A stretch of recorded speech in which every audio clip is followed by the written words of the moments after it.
नमस्कार, स्वागत है आप सभी का। मैं हूं सौरभ। कुरुक्षेत्र देख रहे हैं आप, और कुरुक्षेत्र में हम बहस नहीं आपको दिखाने जा रहे हैं सबसे बड़ी खबर की सबसे गहन तफ्तीश।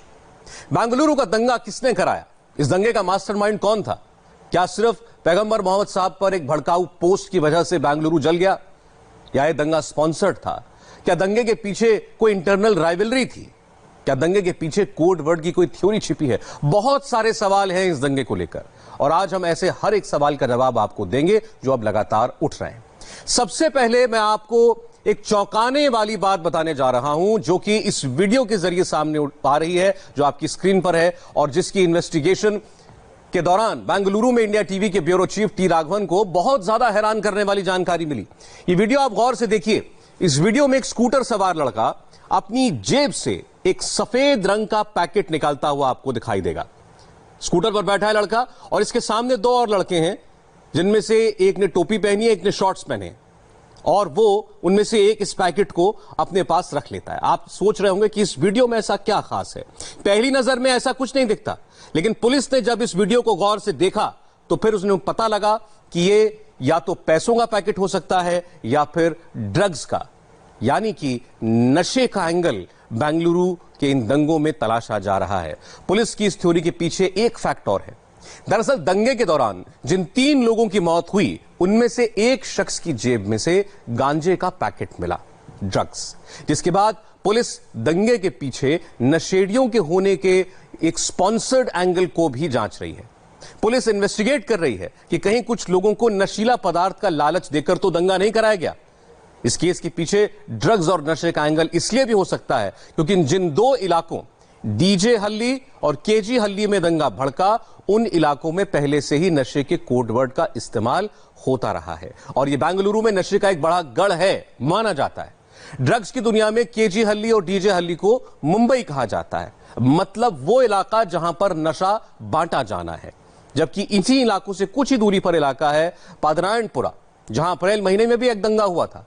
वहां ड्रग्स का मेन सोर्स है, जिसे नशे की दुनिया में गोवा का नाम दिया गया है, मतलब कि वो जगह जहां से नशे की खेप निकलती है। तो ये जो तस्वीर आपकी स्क्रीन पर है, ये बहुत अहम है। क्या कुछ लोगों को चुनकर जो नशे के आदी थे, उन्हें नशा देकर सप्लाई कर इस प्रायोजित दंगे को कराया गया? ये एक बड़ा सवाल है इस वक्त बेंगलुरु पुलिस के सामने। बेंगलुरु में India TV bureau chief T Raghavan ने इन्वेस्टिगेशन के इस पॉइंट को समझने के लिए एक रिपोर्ट भेजी है। जांच में शामिल पुलिस अधिकारियों की माने तो डीजे हल्ली और केजी हल्ली ऐसे 2 इलाके हैं जहां पर ड्रग्स की सप्लाई बहुतायत में होती है। कोड वर्ड में पुलिस के मुताबिक इन दोनों इलाकों को मुंबई कहा जाता है, जबकि यहां से कुछ किलोमीटर की दूरी पर मौजूद पादरायणपुरा इलाके को गोवा कहा जाता है। गोवा इसलिए क्योंकि वहां पर ड्रग्स जमा किया जाता है और वहां से डीजे हल्ली और केजी हल्ली के इलाकों में सप्लाई होता है। इस जांच में शामिल पुलिस का यह भी कहना है कि पुलिस की गोली से जिन 3 लोगों की मौत हुई, उनमें से एक मृतक की जेब में से गांजा मिला है। ऐसे में यह सवाल उठ रहा है कि क्या ड्रग्स का लालच देकर इस दंगे को करवाया गया? किसी भी नजर से यह हिंसा आम हिंसा या भड़का लोगों के खुद भड़क जाने की किसी सोशल मीडिया की पोस्ट की वजह से नहीं मालूम पड़ता।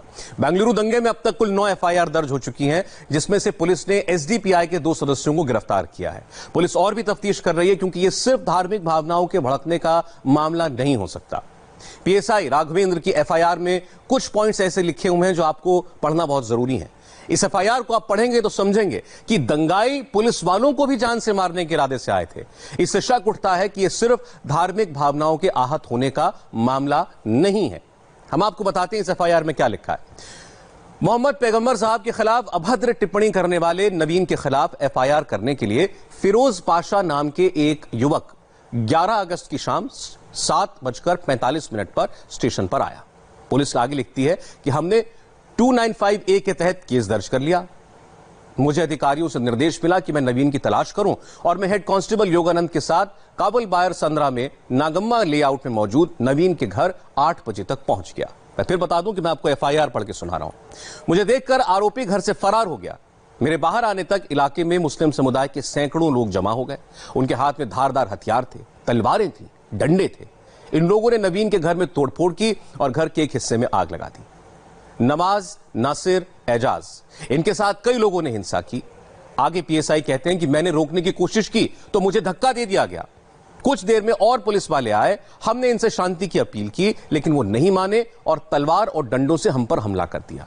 हमें जान से मारने की कोशिश की और भीड़ में से किसी ने कहा हम तुम लोगों को मार डालेंगे। किसी तरह वहां से 10:45 पर हम स्टेशन पहुंचे और यहां भीड़ ने स्टेशन को घेर लिया था। यहां पुलिस स्टेशन की बात हो रही है। तो आप ये देख रहे हैं कि पुलिस की रिपोर्ट है जिसमें एक पीएसआई राघवेंद्र हैं जो कह रहे हैं कि मैं इन्वेस्टिगेशन के लिए आरोपी नवीन के घर गया था और वहां जाकर एक भीड़ जमा हो गई। इस भीड़ ने पहले नवीन के घर में तोड़फोड़ की, उसमें एक हिस्से में आग लगाई। यहां तक भी अगर आप समझें तो एक दंगे की शक्ल ये हिंसा ले रही थी, लेकिन उसके बाद ये लोग पुलिस वालों को जान से मारने की धमकी देते हैं। पीएसआई राघवेंद्र खुद कह रहे हैं कि हमने इनसे शांति की अपील भी की लेकिन इनकी भीड़ में से किसी ने कहा हम तुम्हें भी मार डालेंगे। उसके बाद किसी तरह ये पुलिस वाले बचकर पुलिस स्टेशन तक पहुंचे, लेकिन जब तक ये वहां पहुंचते हैं तो ये एक भीड़ वहां भी जमा हो चुकी है, सैकड़ों लोगों की। इंडिया टीवी के ब्यूरो चीफ टी राघवन ने केजीहल्ली पुलिस स्टेशन की एफआईआर की डिटेल्स निकाली। इस एफआईआर में 16 नाम है। अब आपको बताते हैं नाम कौन है। अब्बास, फिरोज, मुजम्मिल, हबीब, पीर पाशा, जिया, कलीम। कलीम कौन है इसके बारे में आपको तफसील से आगे बताएंगे। करशीफ सदीक, जावेद, मुज्जू, सादिक, विनोबा नगर आसिफ, गोविंदपुरा सईद, फरहान, मसूद, सैफ और अन्य। ये दूसरे पुलिस स्टेशन की एफआईआर की डिटेल्स हैं। केजीहल्ली पुलिस स्टेशन में दर्ज इस एफआईआर में A7 नंबर पर एक आरोपी का नाम बहुत चौंकाने वाला है जिसका मैंने भी जिक्र किया। यह नाम है कलीम का। इंडिया टीवी के ब्यूरो चीफ टी राघवन के मुताबिक कलीम कोई और नहीं, कांग्रेस के नागवारा इलाके से पार्षद इरशाद बेगम का पति है। कलीम कल पूर्व होम मिनिस्टर केजे जॉर्ज के साथ आया भी था, दिखा था, उसका वीडियो है, लेकिन एक आरोपी होने के बावजूद, नामजद आरोपी होने के बावजूद अब तक इसे गिरफ्तार नहीं किया गया है। यह नाम सामने आने के बाद इस दंगे के पीछे पॉलिटिकल राइवलरी के एंगल को भी पुलिस नकार नहीं रही है, क्योंकि मत भूलिए नवीन जिस पर यह भड़काऊ पोस्ट करने का आरोप है वो एक कांग्रेस विधायक का रिश्तेदार है। हमारे पास डीजेहल्ली पुलिस स्टेशन की भी एफआईआर है। इस पुलिस स्टेशन की पहली एफआईआर में 3 लोगों के नाम है और 200 से ज्यादा अन्य लोगों का जिक्र किया गया है। ये 3 नाम है नवाज, नसीर और सैयद एजाज के। डीजेहल्ली पुलिस स्टेशन की दूसरी एफआईआर भी बहुत महत्वपूर्ण है। इस एफआईआर में दूसरा नाम आप देखेंगे तो आप इस हिंसा की पूरी क्रोनोलॉजी समझ जाएंगे। यह नाम है अफनान पहला और दूसरा मुजम्मिल पाशा। मुजम्मिल पाशा के बाद नाम है सैयद मसूद, अयाज, अल्लाह बख्श और अन्य 200 से 300। सोचिए अन्य में इतने लोग हैं, 2-4 जो पहचाने गए उनको नामजद किया गया है इस एफआईआर में। और ये मुजम्मिल पाशा कौन है? मुजम्मिल पाशा वही शख्स है जिसका वीडियो हमने आपको कल दिखाया था, जो थाने के बाहर खड़ा होकर के भीड़ को कह रहा है कि हमने 2 घंटे का नोटिस दिया है पुलिस को आरोपी नवीन को पकड़ने के लिए, तब तक कहीं जाना मत, यहीं पर रुको। और फिर वहां पर नारेबाजी होती है। आपने एफआईआर में लिखे एक एक नाम को देखा। अब आपको बेंगलुरु इन्वेस्टिगेशन का एक और एंगल बताता हूं। आपके सामने एक फेसबुक की पोस्ट आएगी, जिसे मुदस्सिर अहमद नाम के शख्स ने लिखा है। अभी क्या कहता है इस फेसबुक पोस्ट में? सारे मुस्लिम भाई डीजेहल्ली पुलिस स्टेशन आए। एमएलए श्रीनिवास मूर्ति का भांजा पी नवीन, अगला शब्द मैं नहीं पढ़ूंगा, की औलाद हमारे नबी की शान में गुस्ताखी की है। यह फेसबुक पोस्ट है जिसमें लोगों को इरादतन इकट्ठा करने के लिए यह मैसेज डाला गया। मोबाइल स्क्रीन पर इस पोस्ट को आप देखेंगे तो आपको अंदाजा लग जाएगा कि डीजेहल्ली पुलिस स्टेशन में इतनी कम देर में इतनी ज्यादा भीड़ को कैसे मोबिलाइज किया गया। मुदस्सिर अहमद नाम के युवक की एक पोस्ट है जो फेसबुक पर डाली गई थी और इसमें यह कहा गया था कि जल्द से जल्द ज्यादा से ज्यादा मुस्लिम भाई डीजेहल्ली पुलिस स्टेशन के बाहर आ जाएं, क्योंकि नवीन नाम के एक व्यक्ति ने नबी की शान में गुस्ताखी की है। पुलिस का यह मानना है कि इस पोस्ट को सोशल मीडिया के दूसरे प्लेटफॉर्म के जरिए वायरल किया गया, जिसके बाद कुछ ही मिनटों में इस पुलिस स्टेशन के बाहर सैकड़ों की भीड़ जमा हो गई। इसके बाद एसडीपीआई के नेता मुजम्मिल पाशा ने इस भीड़ को भड़काने का काम किया और उसके बाद जो हुआ वो आपकी आंखों के सामने है। अभी भी उस दंगे के निशान इस पुलिस स्टेशन के बेसमेंट में आप देखिए, जो भी गाड़ी आपको यहाँ पर नजर आ रही है उसे आग लगा दी गई और ऐसी ही तोड़फोड़ पुलिस स्टेशन के प्रोमाइसेस के बाहर भी हुई, पुलिस स्टेशन के अंदर भी तोड़फोड़ हुई। पुलिस स्टेशन के एक हिस्से को, जहां पर हम खड़े हैं, उसे आग के हवाले कर दिया गया।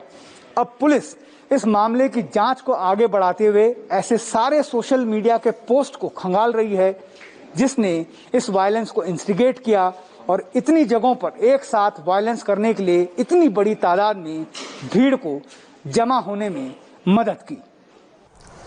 तो अब सवाल कई हैं कि ये दंगा क्या प्रायोजित था, सोची समझी सुनियोजित साजिश थी? इतनी भीड़ अचानक उन एग्जैक्ट स्पॉट्स पर कैसे इकट्ठा हो गई? अब वो मैसेज सामने आ गया जिसमें भीड़ को लाने के लिए, उकसाने के लिए एक मैसेज डाला गया था फेसबुक पर। टी राघवन हमारे साथ हैं। राघवन, ये बताइए, अभी तक पुलिस की तफ्तीश जो है वो किस ओर इशारा कर रही है? जैसे कल भी आप कह रहे थे कि ये कोई आम दंगा, आम हिंसा मालूम नहीं होती। कि बिल्कुल सौरभ, धार्मिक संवेदना ही एकमात्र इस दंगे की वजह है। इस छोरी को बिल्कुल भी पुलिस नहीं मान रही है। वो कह रहे हैं कि एक वजह हो सकती है जिसने इंस्टिगेट किया हो। कुछ देर पहले राज्य के गृह मंत्री बसवराज बोम्मई ने एक साउंड बाइट दी है जिसमें वो साफ साफ कह रहे हैं कि इनिशियल इन्वेस्टिगेशन में ये क्लियरली पता चल रहा है कि इसके पीछे एसडीपीआई का हाथ है। मुजम्मिल पाशा और अयाज के साथ साथ दो और नाम अब सामने आए हैं, फिरोज और आदिल। ये लोग भी एसडीपीआई के बताए जा रहे हैं जिन्हें पुलिस ने ऑलरेडी अरेस्ट कर लिया। इसका मतलब यह है कि एसडीपीआई के 4 लोगों को अरेस्ट कर लिया गया है। ऑफ द रिकॉर्ड पुलिस के सीनियर अधिकारी हमें बताते हैं कि एक और एसडीपीआई के की नेता की तलाश पुलिस को है, जिसके बाद ये जो सारी साजिश है उसका परत दर परत वो खुलती चली जाएगी। इसका मतलब यह है कि पुलिस की इन्वेस्टिगेशन जो अब तक हुई है सौरभ, उससे साफ साफ ये पता चल रहा है कि इसके पीछे इस साजिश का ताना बाना जिसने बुना है उसमें कहीं ना कहीं एसडीपीआई, उसके मेंबर्स, उनके लीडर्स का हाथ है।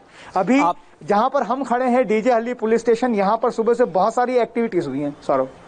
अरे ये बताइए राघवन, आपने बहुत सारी इंफॉर्मेशन दी है। सबसे पहले तो हम उस वीडियो की बात करते हैं जिसमें 2 लड़के जो हैं एक स्कूटर सवार शख्स से बात करते हुए दिखाई दे रहे हैं और स्कूटर पर बैठा हुआ शख्स जो है अपनी जेब से एक पैकेट निकालकर उन लड़कों को देता है। क्या पुलिस क्या मान के चल रही है कि ये या तो पैसों का लेन देन हुआ दंगे के लिए या फिर नशे का कोई सामान एक्सचेंज किया गया? जी बिल्कुल, ये 2 ऐसी वजह हो सकती है सौरभ, इसकी जांच की जा रही है। आपको ये ध्यान देना होगा कि उस इलाके में जहां पर दंगाई हर उस गाड़ी को आग लगा रहे थे, इस गाड़ी को बड़ी आसानी से आने दिया गया। ये स्कूटर सवार 2 युवकों से बात करता है, अपनी जेब से एक सफेद रंग का बंडल उन्हें देता है। पुलिस इस बात को इन्वेस्टिगेट कर रही है कि यह नोटों का बंडल था या नशे का पदार्थ था, ड्रग्स था। पुलिस को ऐसा लगता है कि ये ड्रग्स हो सकता है क्योंकि एक व्यक्ति जो मरा है इस दंगे में पुलिस की गोली से, उसकी जेब से भी गांजा बरामद हुआ है। तो इसलिए पुलिस को ऐसा लगता है कि ड्रग्स का लालच देकर इस दंगे को यहां पर स्पॉन्सर करवाया गया है। अच्छा, अब दूसरे एलिमेंट पर आते हैं। वो जो एफआईआर है जिसमें पीएसआई राघवेंद्र ये कह रहे हैं कि भीड़ पुलिस स्टेशन पर आई, उन्होंने हमसे कार्रवाई करने की मांग की, हम आरोपी के घर गए, वहां पर भीड़ ने आरोपी का घर जला डाला और पुलिस वालों तक को मारने की धमकी दी। जी बिल्कुल सौरभ, देखिए ये इस बात को बल देती है, बार बार ये जो बातें सामने आती है। पीएसआई जो राघवेंद्र, उन्होंने साफ साफ लिखा है कि भीड़ में से किसी ने ये कहा कि नाउ निम्न मुग्सबिड़तीवी, ये कन्नड़ा शब्द है जो वहां पर लिखा गया है एफआईआर में। उसका मतलब है कि हम तुम्हें जान से मार डालेंगे। अब आप अंदाजा लगाइए, अगर एक धर्मगुरु के खिलाफ कुछ कहा गया हो और आरोपी को पकड़ने के लिए पुलिस ने कंप्लेन ले ली हो, जांच आगे बढ़ रही हो, उस वक्त ऐसा कौन सा व्यक्ति होगा जो इस इरादे से आएगा। और दूसरी बहुत महत्वपूर्ण बात इस एफआईआर में यह भी है सौरभ कि इसमें कहा गया है कि जो लोग नवीन के घर के बाहर, एमएलए के घर के बाहर, डीजे हल्ली पुलिस स्टेशन के बाहर जमा हुए थे, उनमें से कईयों के पास धारदार हथियार थे। तलवार से पीएसआई राघवेंद्र, उनके एक और अधिकारी इंस्पेक्टर हैं और एक हेड कांस्टेबल, इन तीनों पर उन्हें काटने की कोशिश भी की गई। ये साफ साफ एफआईआर में लिखा हुआ है। इसके बाद आप अंदाजा लगा सकते हैं कि भीड़ का मकसद जो था वो सिर्फ नवीन की गिरफ्तारी नहीं था, इससे कहीं बढ़कर एक प्लानिंग की गई थी। कोशिश ये भी थी कि किसी पुलिस वाले की भी जान इसमें जाए, लेकिन पुलिस की कह सकते हैं मुस्तैदी कह लीजिए या सौभाग्य कह लीजिए, उस वक्त पुलिस वाले बच गए। उसके बाद एनफोर्समेंट ने जो फायरिंग की, उसके बाद पूरे मामले को, पूरे हालात को कंट्रोल में कर लिया गया। जी, आपने देखिए कल ये भी बताया था कि एक तो ये जो भीड़ है 3-4 जगहों पर अलग अलग गुटों में पहुंची, जिनमें कई 100 लोग थे एक साथ, और इन्होंने थाने के बाहर हंगामा किया, तोड़फोड़ की। वो वीडियो भी आया जब ये थाने के अंदर गाड़ी पलट रहे हैं, विधायक के घर में आग लगाई, आरोपी के घर में आग लगाई, विधायक के दफ्तर में जाकर के आग लगाई तोड़फोड़ की।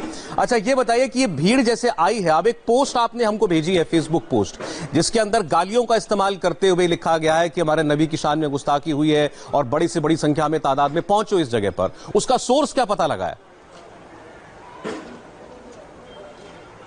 जी देखिए, इस पूरे जो मामले की जांच है, जिस तरह से सोशल मीडिया के थ्रू मोबिलाइज किया गया भीड़ को, इसकी जांच सीसीबी को सौंपी गई है। सीसीबी के एक वरिष्ठ अधिकारी से हमने कुछ देर पहले बात की थी। उनका ये मानना है कि ऐसी पोस्ट के जरिए ही यहाँ पर भीड़ मोबिलाइज हुई। सबसे बड़ी बात यह है इस इलाके की, सौरभ, जो डीजे हल्ली और केजी हल्ली इलाका, इसके अगले भौगोलिक दशा को आप समझना चाहें तो ये बहुत ही थिकली डेंस्ड इलाका है। ऐसा बताया जाता है कि 75 से 80% पॉपुलेशन यहाँ पर मुस्लिम पॉपुलेशन है और यहाँ पर रात भर चहल पहल रहती है। ऐसा कहा जाता है, यहाँ के जो स्थानीय लोग हैं वो हमें बताते हैं कि अगर बेंगलुरु के किसी भी जगह पर आपको रेस्टोरेंट बंद हो जाए तो रात में अगर आप यहाँ आ जाएं तो आपको 2-3 बजे तक भी खाना मिलेगा। इसका मतलब यह है कि जो युवक है ये सड़कों पर यहाँ पर चलते रहते हैं और इनको मोबिलाइज करना कोई बहुत बड़ी बात नहीं। इसके लिए कोई मीटिंग बनाने की, प्लानिंग बनाने की जरूरत नहीं है। एक कॉल पर 3 से 4 हजार लोगों की भीड़ कहीं पर भी पहुंच सकती। लेकिन किसी ने तो जरूर साजिश करके, शरारत करके इस दंगे को, इस हिंसा को अंजाम दिया है। ये बात अब लगभग स्पष्ट हो रही है। बहुत बहुत शुक्रिया टी राघवन आपका।